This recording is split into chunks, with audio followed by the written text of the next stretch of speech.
नमस्कार, मैं हूं सुबोध कुमार। इस पवित्र धराधाम भारत भूमि पे 3 महान शिव भक्त पैदा हुए। एक परशुराम, जिन्हें भगवान का दर्जा मिला। दूसरा रावण, जिन्हें राक्षस का दर्जा मिला। और तीसरा जरासंध, जिन्हें भी राक्षस का दर्जा मिला। लेकिन चंद्रवंशियों का यह मानना है कि उसके आराध्य जरासंध हैं, और यहीं से मैं अपनी कहानी शुरू करता हूं। आखिर जरासंध को ही चंद्रवंशी, जो आधुनिक काल के चंद्रवंशी भारत में मगध क्षेत्र में पाए जाते हैं, वो जरासंध को अपना आराध्य क्यों मानते हैं? जिस कुल में भगवान श्री कृष्ण पैदा हुए, जिस कुल में चंद्रमा से निकला हुआ कुल है, जो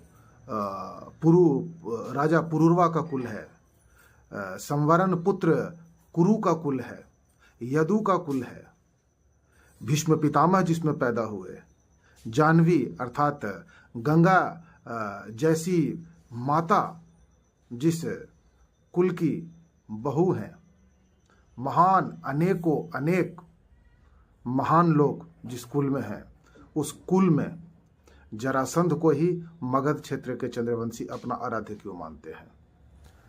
तो मैं यहीं से अपनी कहानी शुरू करूंगा। हमने बात आपको पहले कही कि यहीं से कहानी शुरू करूंगा, उसके बाद मैं पतन की कहानी बताऊंगा। परशुराम के वंशज आज पूजे जाते हैं और भगवान परशुराम को भगवान माना गया। रावण की पूजा कहीं कहीं होती है, जिन्हें आज भी अच्छा नहीं कहा जाता। एक सभ्य समाज उन्हें अच्छा नहीं कहता, रावण को पूजा करने वालों को। और जरासंध की पूजा करने वाले भी हे दृष्टि से ही देखे जाते हैं। ये क्यों है? क्योंकि इतिहास के हिसाब से, पुराणों के हिसाब से, पुराण और साहित्य ही हमारे इतिहास हैं, उसमें जरासंध को एक राक्षस माना गया। और जरासंध का जन्म जिस तरीके से हुआ, उस तरीके से जरा माता की सहयोग से जेठान तिथि के दिन जरासंध का जन्म होता है। अब मैं बात थोड़ी चंद्रवंश की कर लूं। जो चंद्रवंशी अपना इतिहास नहीं जानते, मैं उनके लिए थोड़ी सी बात रखना चाहता हूं पुराण और साहित्य से। चंद्रवंश का इतिहास हरिवंश पुराण, मत्स्य पुराण और उत्तर रामायण में पाया जाता है, और भी कहीं कहीं पाया जाता है।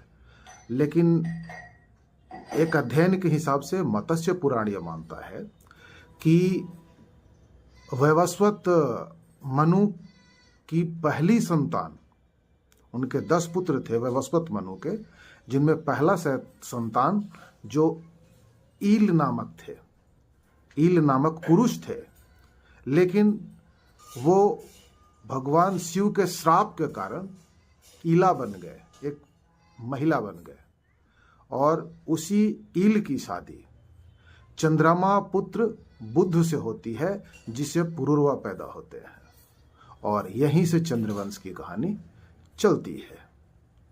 एक दूसरी कथा हरिवंश पुराण की कहती है कि वैवस्वत मनु के 10 संतानों में पहली संतान ईला नामक एक कन्या थी। ईला नामक एक कन्या थी,